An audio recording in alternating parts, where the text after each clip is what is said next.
फातिहा।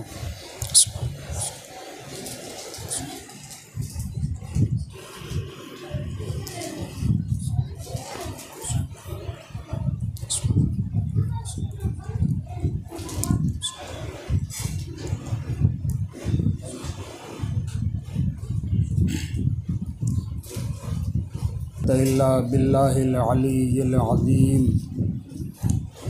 अऊज़ु बिल्लाहि मिनश शैतानिर लईनिर रजीम। बिस्मिल्लाहिर रहमानिर रहीम।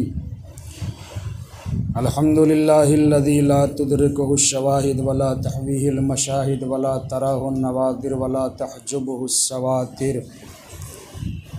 लैसा लिअव्वलियतिही इब्तिदा वला लिअज़लियतिही इन्क़िदा। हुवल अव्वलु वलम यज़ल वल बाक़ी बिला अजल। ला यशग़लुहु शान वला युग़य्यिरुहु ज़मान वला यहवीहि मकान वला यसिफ़ुहुल लिसान।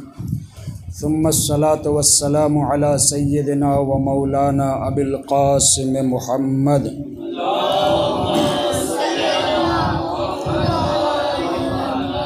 व अला आलिहि तय्यबीन अत्ताहिरीन अल मअसूमीन अल मज़लूमीन अल्लज़ीना अज़हबल्लाहु अन्हुमुर रिज्स व तह्हरहुम तत्हीरा।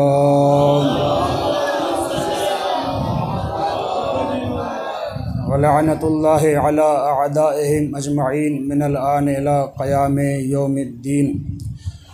अम्मा बाद फ़क़द क़ाल हुसैन इब्न अली अलैहिस्सलाम बिस्मिल्लाहिर रहमानिर रहीम।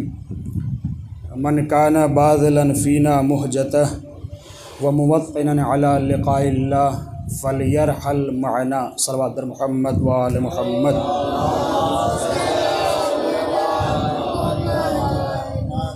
ऐज़ान गिरामी, सामईन मुहतरम,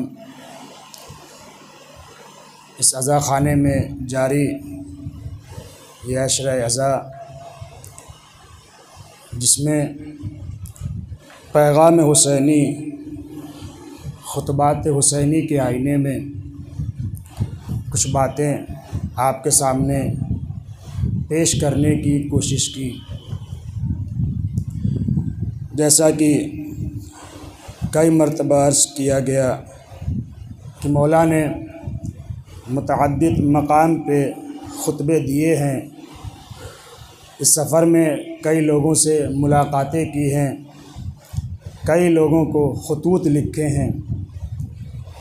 उसमें 4 मकाम बहुत मुहिम थे। सबसे पहला खुदे मदीने मुनव्वरा में दरबारे वलीस से लेकर अहले मदीना से आखिरी मुलाकात तक। दूसरा, मौला मक्का में जब तक रहे वहाँ कई खुतबे इरशाद फरमाए। तीसरा मकाम, जब मौला जनाब हुर से मुलाकात किए हैं उस वक्त कुछ बातें इरशाद फरमाई हैं। और ख़ुद चौथा और आखिरी अहम मकाम मैदान करबला है, जहाँ मौला ने कई खुतबे, कई बातें इरशाद फरमाई हैं। इसमें गौर कीजिएगा, ये जो खुतबे का हिस्सा मैंने आपके सामने पेश किया, ये मौला ने उस वक्त फरमाया था जब मेरा मौला मक्का से आगे सफ़र कर रहा था। जब मौला मक्के से निकलने का इरादा कर रहे थे कि कल सुबह मुझे मक्का से चले जाना है, उस वक्त मौला ने ये खुतबा इरशाद फरमाया था। गुज़श्ता मजलिस में इस जुमले के एक हिस्से को आपके सामने बयान किया था। मन कान बाज़िलन फ़ीना मुहजता, जो हमारी राह में खूने जिगर देने के लिए तैयार हो, व मुवत्तिनन अला लिक़ाइल्लाह, और जो लिक़ाए परवरदिगार को अपना वतन बनाना चाहता हो, फल यरहल माना, वो हमारे साथ सफ़र पे आए। मैं कल सुबह मक्के से चला जाऊंगा। ये मौला ने ये उस खुतबे का आखिरी हिस्सा है तकरीबन, जिसे मौला ने बयान करके अपना मकसद, अपना हदफ, इस रास्ते की कैफियत, सफ़र की कैफियत सबके सामने वाज़े कर दी। तवज्जो कीजिएगा, मौला ने इस पूरे सफ़र में मौला ने कई मकाम पे, तकरीबन अक्सर व बिश्तर मकाम पे मौत का ज़िक्र किया है। मौत आनी है। अब उसकी मौला ने अलग अलग ताबीरें बयान की हैं, कैसे, क्यों, किस तरह, अलग अलग बातें मौला ने पेश की हैं। मैं इस रास्ते में निकला हूँ, शहीद हो जाऊँगा। मैं इस रास्ते में निकला हूँ, मुझे कत्ल कर दिया जाएगा। आखिर मौला मौत पे इतनी ताकीद क्यों कर रहे थे? क्यों कर रहे थे? उसकी एक वजह शायद ये थी कि लोग माद आखिरत से गाफिल थे, लिहाजा मौला बार बार मौत का तज़किरा कर रहे थे। हमारी ज़िंदगी में इंसान सबसे ज़्यादा जिस चीज़ को महसूस करता है वो है मौत। सबसे ज़्यादा जिस चीज़ को महसूस कर रहा है वो है मौत, और सबसे ज़्यादा जिस चीज़ से गाफिल है वो भी मौत है, वो भी मौत है। आखिर इसकी वजह क्या है? एक सामने की मिसाल दूँ आपके सामने। एक तालिबे इल्म, एक स्टूडेंट इम्तिहान से कब डरता है? इम्तिहान से कब डरता है, कब भागता है? तब भागता है जब या तो उसने तैयारी ही नहीं की है, या अपनी तैयारी पे भरोसा नहीं है। अगर स्टूडेंट को अपनी तैयारी पे भरोसा नहीं है, या उसने तैयारी ही नहीं की है, उस वक्त इंसान मौत से डरता है। एक बार मिलकर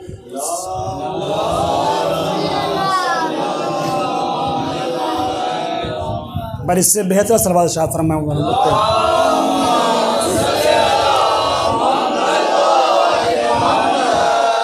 अगर एक तालिबे इल्म, एक स्टूडेंट अपने इम्तिहान की तैयारी न किए हो, या अपनी तैयारी पे भरोसा न किए हो, तो वो इम्तिहान में जाने से घबराता है, इम्तिहान में बैठने से घबराता है। बस यही हाल हमारी ज़िंदगी का है। हम मौत से तब डरते हैं या तो हमने तैयारी नहीं की है, या अपनी तैयारी पे भरोसा नहीं किया है। सल्लल्लाहु अलैहि मोहम्मद व आले मोहम्मद।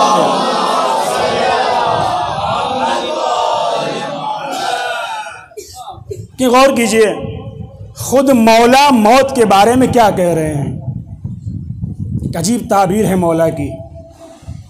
इसी खुतबे का जो पहला जुमला है उसमें मौला इरशाद फरमाते हैं, बहुत गौर कीजिएगा, मौत औलाद आदम के गले में इस तरह लटक रही है जैसे एक जवान लड़की के गले में हार लटकता हो। इसे आप महसूस करें, एक जवान लड़की, एक खातून अपने इस हार से, अपनी इस जीनत से कितना लगाव रखती है। जिस हाल में भी हो वो हमेशा इस हार से, अपनी इस जीनत से लगाव रखती है। मेरा मौला भी उसी कैफियत में मौत से लगाव रख रहा है। इसके बाद मौला फरमाते हैं, मैं मौत के लिए ऐसा मुश्ताक हूँ, बहुत गौर कीजिएगा, मैं मौत के लिए इस तरीके से मुश्ताक हूँ जैसे जनाब याकूब यूसुफ के लिए मुश्ताक थे। जैसे जनाब याकूब यूसुफ के लिए मुश्ताक थे। कितने मुश्ताक थे, गिरिया करते थे, इंतज़ार किया करते थे, हर वक्त उम्मीद लगाए बैठे थे। इस तरह मौला मौत के इंतज़ार कर रहे हैं। ये क्यों कर रहे थे मौला? व मुवत्तिनन अला लिक़ाइल्लाह, क्यों यही वो मकाम है जो इंसान को लिक़ाउल्लाह के वतन तक पहुँचाता है, लिक़ाउल्लाह के वतन तक पहुँचाता है। ये क्यों कहा मौला ने लिक़ाउल्लाह का वतन, क्यों कहा? हमारा जिस्म खाकी है, हम इस दुनिया में एक मेहमान की हैसियत से हैं, एक मुसाफिर की हैसियत से हैं। आज हैं, कल नहीं रहेंगे, यहाँ से हम कहीं और सफ़र कर जाएंगे। हमारा असली वतन ये नहीं है, हमारा असली वतन ये नहीं है, हमारा असली वतन वहाँ है।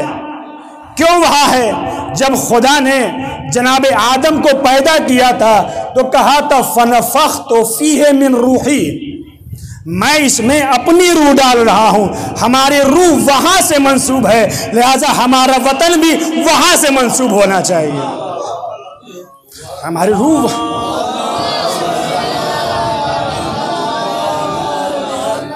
हमारी रूह वहाँ से मंसूब है, लिहाजा हमारा वतन भी वहाँ से मंसूब होना चाहिए। अब मौला ने दो जुमलों में समेट के कह दिया, जो खूने जिगर देना चाहता है, जो लिक़ाउल्लाह को अपना वतन बनाना चाहता है, वो हमारे साथ है। यानी इस ज़माने में भी करबलाई जो बनना चाहता है उसे खूने जिगर देना पड़ेगा, लिक़ाउल्लाह को अपना वतन बनाना पड़ेगा। सल्लल्लाहु अलैहि मुहम्मद व आले मुहम्मद।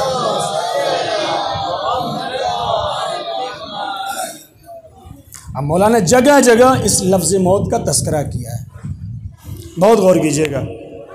ये अलग बात है, मौला ने अलग अलग कैफियत से बयान किया है मौत को, अलग अलग अंदाज से बयान किया है मौत को।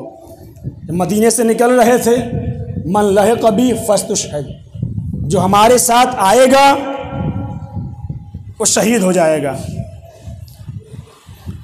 उसके अलावा रास्ते में मौला ने कई जगह जनाब यहया की शहादत का तस्करा किया, बहुत गौर कीजिएगा। मदीने से निकले, बता दिया जो मेरे साथ आएगा शहीद होगा। रास्ते भर जनाब यहया की शहादत का तस्करा करते चले आ रहे हैं। उसके अलावा क्या फरमाया? ला अरल मौत इल्ला सआदा, मैं मौत को सआदत समझता हूँ। वलल हयात मअज़ ज़ालिमीन इल्ला बरमा, ज़ालिमीन के साथ ज़िंदगी गुजारने को बदबख्ती समझता हूँ। ये मौत की अलग अलग ताबीरें मौला बयान करें, गौर कीजिएगा। उसके बाद क्या फरमाया? मौतुन फ़ी इज़्ज़िन खैरुन मिन हयातिन फ़ी ज़ुल, ज़िल्लत की ज़िंदगी से इज़्ज़त की मौत बेहतर है। इसके अलावा क्या फरमाया मौला ने? अला इब्न दई कद रकज़ बैनस्नतैन बैनस्सिल्लति वज़िल्ला हैहात मिन नज़िल्ला, इस नाबकार इब्ने नाबकार ने मुझ हुसैन को दो राहे पे ला के खड़ा कर दिया है। या मैं मौत को तस्लीम कर लूँ या ज़िल्लत को तस्लीम कर लूँ, लेकिन मैं हुसैन हूँ। हैहात मिन नज़िल्ला, ज़िल्लत कबूल नहीं कर सकता, मौत कबूल कर सकता हूँ। ये एक ताबीर मौला की। इसके बाद फरमाते हैं वल्लाहि ला औतीकुम बियदी इताअज़ ज़लील वला अफ़िर्रु मिनकुम फ़रारल अबीद, खुदा की कसम मैं अपना हाथ जलीलों की तरह इनके हाथ में नहीं दे सकता और न ही गुलामों की तरह इनसे फरार कर सकता हूँ। यहाँ भी मौत का तस्करा मौला ने किया। जब जनाबे मोहम्मद हनफिया से कहा था या अखी लौ लम यकुन फिद दुनिया मावा वला मलजा लमा बाया तो यजीद इब्न मुआविया, भाई अगर इस पूरी कायनात में मेरे लिए कोई ठिकाना ना हो, कोई जगह ना हो, तब भी मैं यजीद इब्न मुआविया की बैत नहीं कर सकता।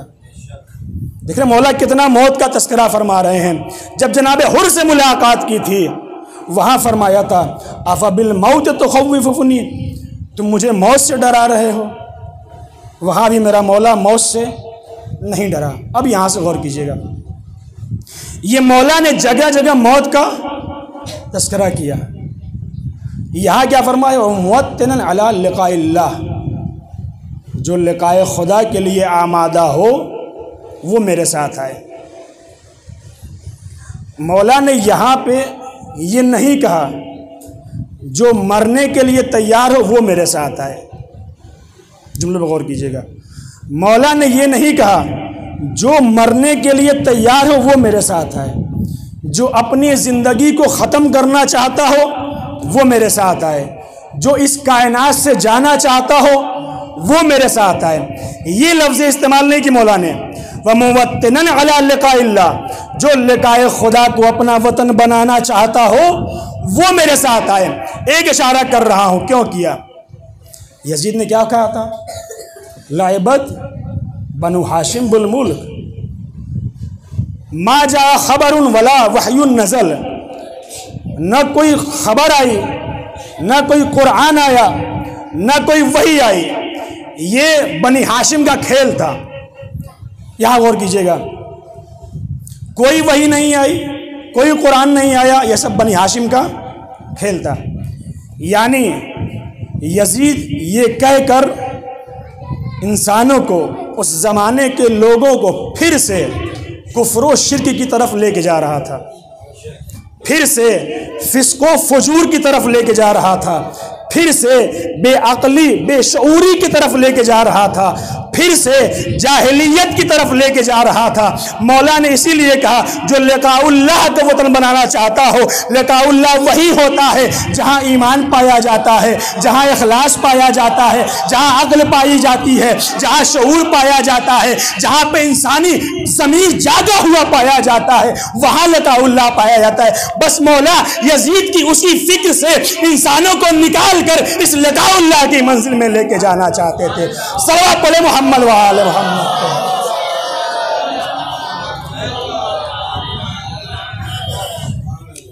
गौर कीजिएगा, फिर से रोक रहा हूं आपको।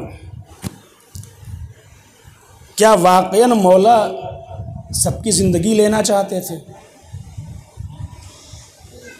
क्या वाकईन मौला सबकी जिंदगी लेना चाहते थे कि आ जाओ जो खूने जिगर देना चाहता हो, जो लिकाउल्लाह को वतन बनाना चाहता हो, या सही तर्जुमा करूं, जो मरना चाहता हो वो मेरे साथ आए? क्या मौला यही कहना चाहते थे? गरचे और मकासिद हैं इसके पीछे, लेकिन मैं एक वजह बयान कर रहा हूं आपके सामने। क्या मौला वाकई यही चाहते थे कि जो मरना चाहता हो वो मेरे साथ आए?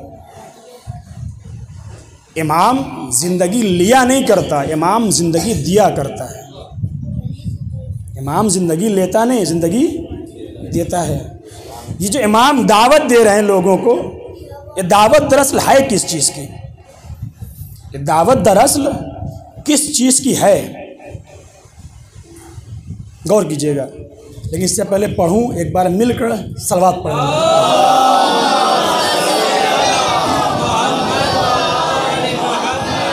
बहुत गौर कीजिएगा। कुरान कहता है या अय्युहल्लज़ीना आमनुस्तजीबू लिल्लाहि वलिर्रसूल इज़ा दआकुम लिमा युहयीकुम। ऐ साहिबान ईमान, जब खुदा और रसूल तुम्हें बुलाएं तो उनकी दावत पे लब्बैक कहो। और क्या आपने? ऐ साहिबान ईमान, जब खुदा और रसूल तुम्हें बुलाएं तो उनकी दावत पे लब्बैक कहो। क्यों कहो? इज़ा दआकुम लिमा युहयीकुम, ताकि वो तुम्हें ज़िंदगी दे सकें, ताकि वो तुम्हें ज़िंदगी दे सकें।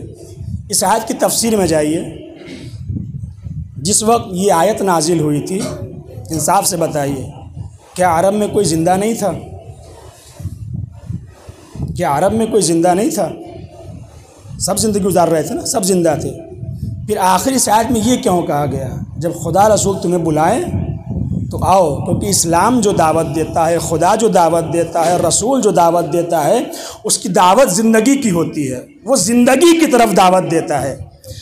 अब जब उस अरब के माहौल में खुदा ये आयत नाजिल कर रहा है, कह रहा है कि दावत पे लब्बैक कहो ताकि तुम्हें ज़िंदगी दूँ, तो सब कहेंगे यकीनन सबके पास मादी ज़िंदगी थी, सबके पास मादी ज़िंदगी थी। इस आयत का मतलब ये हुआ, इमाम, रसूल, खुदा दावत देने के बाद मादी ज़िंदगी नहीं देना चाहते थे, मानवी ज़िंदगी देना चाहते थे। वो ज़िंदगी देना चाहते थे जो कुरानी ज़िंदगी हो, वो ज़िंदगी देना चाहते थे जो इलाही ज़िंदगी हो, वो ज़िंदगी देना चाहते थे जिस ज़िंदगी में अक्ल पाई जाती हो, जिस ज़िंदगी में शऊर पाया जाता हो, जिस ज़िंदगी में ज़िंदगी जीने का सलीका पाया जाता हो, जिस ज़िंदगी में तरक्की पाई जाती हो, जिस ज़िंदगी में जहालत से कोई राबता न हो, वो ज़िंदगी देना चाहते थे। तफसीर गौर किया आपने? आगे बढ़ें। हदीस आपको सब याद है, मम्मात वलम यारिफ इमाम ज़मान ही मात मीततन जाहिलिया। जो मर जाए अपने ज़माने के इमाम को न पहचाने वो जाहिलियत की मौत मरा। यानी क्या मतलब हुआ? यानी जो इमाम से मुत्तसिल हो जाए, जो इमाम से मिल जाए, जो इमाम की मारिफत हासिल कर ले, जो इमाम की दावत पे लब्बैक कह दे, उसे जाहिलियत नहीं मिलती, वो जाहिलियत से दूर हो जाता है। और जब जाहिलियत से दूर होता है तो वहीं पे अक्ल व शऊर वाली ज़िंदगी आती है। तीसरी बात कहूँ, वबज़ल मुहजतहु फीक, ज़ियारत अरबईन, वबज़ल मुहजतहु फीक लयस्तनक़िज़ इबादक मिनल जहालत व हैरत ज़लाला।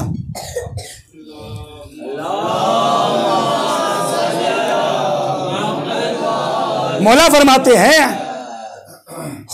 खुदाया तुम्हारी राह में जो हुसैन ने जिंदगी दी है, अपना खूने जिगर दिया है, वो इसलिए दिया है ताकि तेरे बंदों को जहालत से बाहर निकाल सके और गुमराही से भी बाहर निकाल सके। हम तीनों इन कलाम को जमा कीजिए, नतीजा ये निकलता है, जब खुदा, जब रसूल, जब इमाम किसी चीज की दावत देते हैं, उस दावत में जिंदगी पाई जाती हो, समझ की जिंदगी, अक्ल की जिंदगी, शऊर की जिंदगी, तरक्की की जिंदगी, आगे बढ़ने की जिंदगी। अब यही करबला में, मक्का में मौला यही कह रहे थे, मैं तुम्हें जो बुला रहा हूं तुम्हारी जिंदगी लेने के लिए नहीं बुला रहा हूं, तुम्हें मानवी जिंदगी देने के लिए बुला रहा हूं।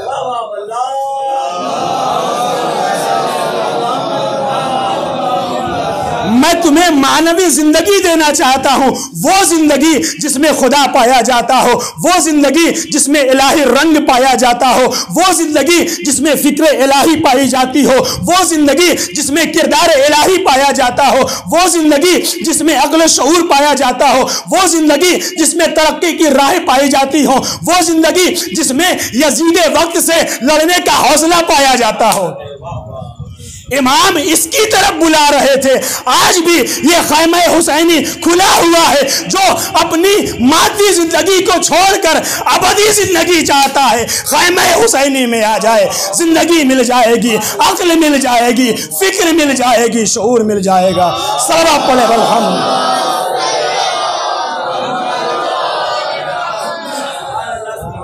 हम इसीलिए कहते हैं करबला अक्ल शऊर का पैगाम देता है। करबला ज़िंदगी जीने का सही सलीका सिखाने का नाम है। करबला यजीद वक्त से लड़ने का हौसला देती है। करबला अपने इमाम के लिए, अपने इमाम की नुसरत का जज्बा देती है। इसीलिए मौला मक्के से जब चले थे तो ये कह के चले थे, जो लिकाए परवरदिगार को वतन बनाना चाहता हो, जो हमारी राह में खूने जिगर देना चाहता हो, वो हमारे साथ आए। हम तुमसे ज़िंदगी नहीं मांग रहे हैं, तुम्हें ज़िंदगी देना चाहते हैं, तुम्हें ज़िंदगी देना चाहते हैं। आज भी ये खैमे हुसैनी खुला है। आज भी जो अबदी ज़िंदगी चाहता है वो खैमे हुसैनी में आए। आज भी जो शऊर चाहता है इस खैमे में आए। आखिरी जुमला कहूँ, जब तक हम वलीउल्लाह से मुत्तसिल हैं, ज़िंदा हैं, अगर मुत्तसिल नहीं हैं तो मुर्दा हैं, करबला में ये जो उस सहरा में 30,000 के नरगे में ये जो 72 ने अपनी ज़िंदगी दे दी, ज़ाहिरन कुछ न थे, मुख्तसर थे, लेकिन वो ज़िंदगी मिली कि आज भी कायनात को ज़िंदगी बांट रहे हैं, आज भी कायनात को ज़िंदगी बांट रहे हैं, आज भी कायनात को इंसानियत बांट रहे हैं। मैंने ख़त्म किया आज़ादारों, आज भी ये करबला का रास्ता खुला हुआ है। गर्चे मौला ने ज़िंदगी बांटने के लिए, लोगों को ज़िंदगी देने के लिए, लोगों को अक़्ल व शऊर देने के लिए, फ़िक्र की बुलंदी देने के लिए अपने जवान का कलेजा दिया है, अपने कासिम के बदन को पामाल होता हुआ देखा है, अपने अब्बास के बाजू दिए हैं, अपने बच्चे का जनाजा अपने हाथों पर उठाया है। आज़ादारों, आज 8 मुहर्रम ख़त्म हो रही है, ख़त्म हो रही है। आज़ादारों, यह अय्याम बड़ी तेज़ी से गुज़र रहे हैं। जो दिन बचे हैं खुदा तौफ़ीक दे बेहतर तरीके से और अच्छे तरीके से अपने मौला पे गिरिया कर सकें, अपने मौला पे गिरिया कर सकें, इस फ़र्श अज़ा की क़द्र को और समझ सकें। ये फ़र्श अज़ा गर्चे मुस्तहब है, लेकिन अपने दामन में कई वाजिबात की ज़िंदगी समेटे हुए है। इसको समझें। जो बीबी ने कहा था, बाबा मेरे बच्चे पर रोएगा कौन, यही तो कहा था, बेटी मेरी उम्मत के कुछ अफराद होंगे जो इस हुसैन के जवान पे रोएंगे, इसके जवानों पर मातम करेंगे, उसके ज़ईफ़, इसके बूढ़ों का मातम करेंगे, इसके बच्चों का मातम करेंगे। हम वही तो दुआए ज़हरा हैं। बीबी ये अज़ादार आपको पुरसा देने के लिए आए हैं। बीबी इनका पुरसा कबूल फरमाएं। बीबी ये अपना काम छोड़ कर आए हैं। बीबी ये अपना वक्त तलफ़ करके आए हैं।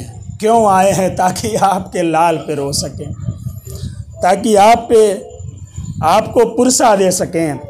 अज़ादारों, आज 8 मुहर्रम तकरीबन गुज़र गई। आज गाज़ी के मसाइब आपने सुने, यकीनन गिरिया करने का हक़ है। वह अब्बास जो सबका सहारा थे वो न रह गए। अज़ादारों, जब कोई न रह गया, अब सुबह से मसाइब सुन रहे हैं, जब कोई न रह गया, आए मौला अब्बास, आका मुझे भी मरने की इजाज़त दीजिए। मेरे भैया, तुम तो लश्कर के अलमदार हो, तुम्हें कैसे इजाज़त दूँ आका? वो लश्कर ही कहाँ रहा जिसकी मैं अलमदारी किया करता था।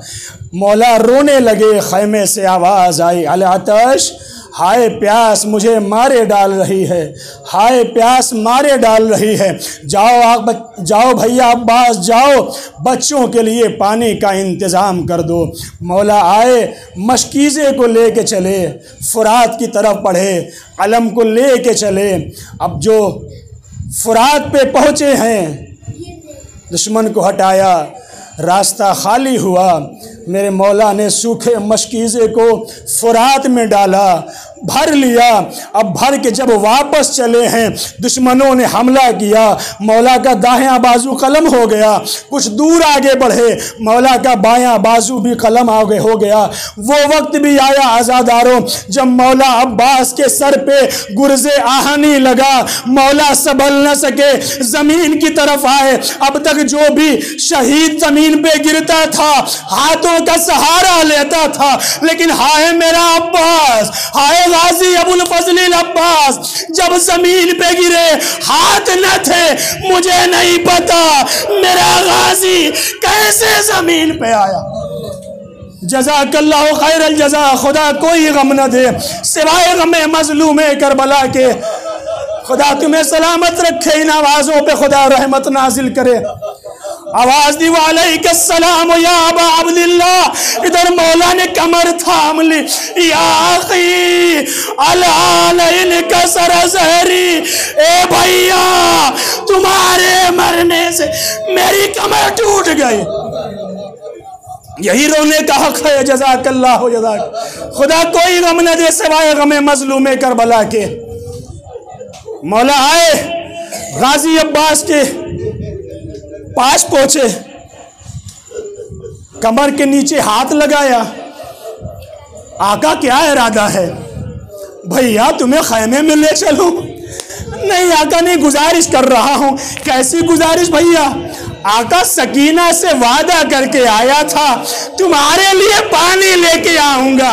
ए आका, सकीना से शर्म आ रही है, पानी न ला सका। जज़ाकल्लाह जज़ाकल्लाह। तसव्वुर कीजिए, महसूस कीजिए मौला के मजलूमी को। सुनेंगे यहाँ मौला ने क्या फरमाया? जब गाजी अब्बास ने ये कहा तो मौला फरमाते हैं, भैया जज़ाकल्लाह, खुदा तुम्हें जज़ा दे।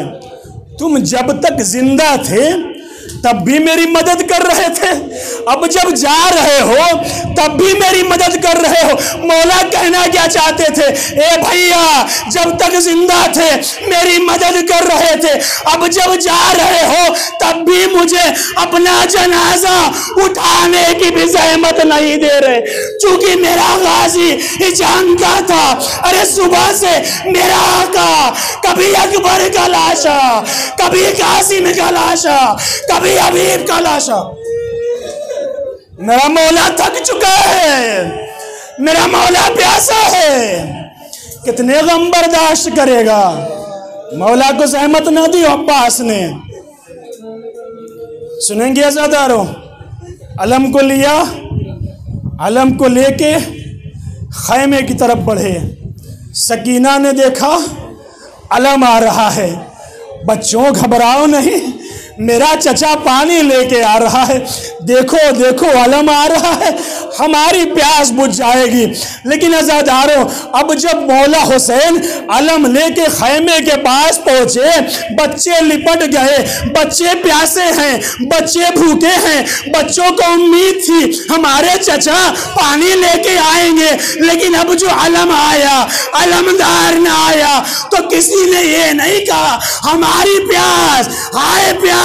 सबने यही कहा हाय चचा, हाय अब्बास। जज़ाकल्लाहु खैरल जज़ा। खुदा कोई गम न दे सिवाय गम मजलूम करबला के। खुदा इन आवाज़ों पर रहमत करना, यही हक है रोने का। सुनेंगे अज़ादारों, जनाब ज़ैनब आई, अलम को देखा। भैया भैया अलम लाए हो? भैया अब्बास कहाँ है? भैया अब्बास कहाँ है? बहन उसे फुरात के किनारे छोड़ आया हूँ। सुनेंगे, फुरात के किनारे छोड़ आया हूँ। सुनेंगे क्या हुआ? सैयद मेहदी बहरुल उलूम के ज़माने में मौला अब्बास की कब्र का एक गोशा ख़राब हुआ। दिल पे हाथ रख के सुनना, तसव्वुर करना। एक गोशा ख़राब हुआ, लोगों ने कहा इस गोशे को तामीर कराया जाए। उस ज़माने में सैयद मेहदी बहरुल उलूम मरजाए तक़लीद थे, उनसे कहा गया इस गोशे को सही किया जाए। क्या किया जाए? कहा एक मुत्तकी परहेजगार मजदूर को ढूंढो, उसको ले के आओ, फिर इस कब्र को सही किया जाएगा। मुत्तकी परहेजगार मजदूर को ढूंढा गया, वो ले के वो आया। अब सिर्फ सैयद मेहदी बहरुल उलूम है, वो मुत्तकी मजदूर है। मेहदी बहरुल उलूम उस मजदूर को लेके तहखाने में आए जहां मौला अब्बास की असल कब्र मौजूद है। सुनेंगे वहां पे क्या हुआ। अब जैसे ही वो मजदूर नीचे पहुंचा, कब्र को देखता है, सैयद के चेहरे को देखता है। महसूस करो, तसव्वुर करो, सैयद के चेहरे को देखता है, कब्र को देखता है, कब्र को देखता है, सैयद के चेहरे को देखता है। ऐसे क्यों देख रहे हो? कहा एक सवाल पूछना चाहता हूं। कहा पूछो। कहा ये बताइए, आज तक हमने यही सुना है कि गाजी का कद बहुत बुलंद था, गाजी का कद बहुत बुलंद था। क्या ये रिवायत सही नहीं है? ये रिवायत सही है। आका, हमने आज तक ये सुना है कि जब मौला अब्बास घोड़े पे सवार होते थे तो उनका पैर घोड़े की गर्दन से टकराता था या उनका पैर जमीन से खत दिया करता था। आका, जब मौला अब्बास का कद इतना बुलंद था तो ये कब्र छोटी क्यों है? जज़ाकल्लाह, खुदा कोई गम न दे, ये कब्र इतनी छोटी क्यों है? ए मजदूर, तुमने क्या पूछ लिया? तुमने क्या पूछ लिया? अरे जब मेरा मौला सच्चा दफन करने आया था, गाजी का लाशा टुकड़े टुकड़े था, समेट के कब्र में दफन कर। जज़ाकल्लाह खैर जज़ा, खुदा कोई गम न दे सिवाय गम मजलूम करबला के। आखिरी जुमला, ये मौला का लाशा इतना मखदूश क्यों हुआ? ये मौला का लाशा टुकड़े टुकड़े क्यों हुआ? आज़ादारों, आखिरी जुमला, अगर समझ गए बहुत देर तक रहोगे, तसव्वुर कर लिया बहुत देर तक रहोगे। ये लाशा टुकड़े टुकड़े क्यों हुआ सुनेंगे। इधर मौला हुसैन मौला का आलम लेके खैमे में लेके चले आए, उधर गाजी के लाशे को मक्तल में फुरात के किनारे छोड़ दिया। अरे जो भी गुजरता था, कोई नेज़ा, कोई तलवार, कोई भाला, कोई खंजर, उम्मुल बनीन का बेटा, अली की तमन्ना, मेरा मौला टुकड़े टुकड़े हो गया। वाह फासा, वाह अलिया, वाह हुसैना। वसयअलमुल्लज़ीन ज़लमू अय्युनक़लबिन यनक़लिबून। इन्ना लिल्लाहि व इन्ना इलैहि राजिऊन।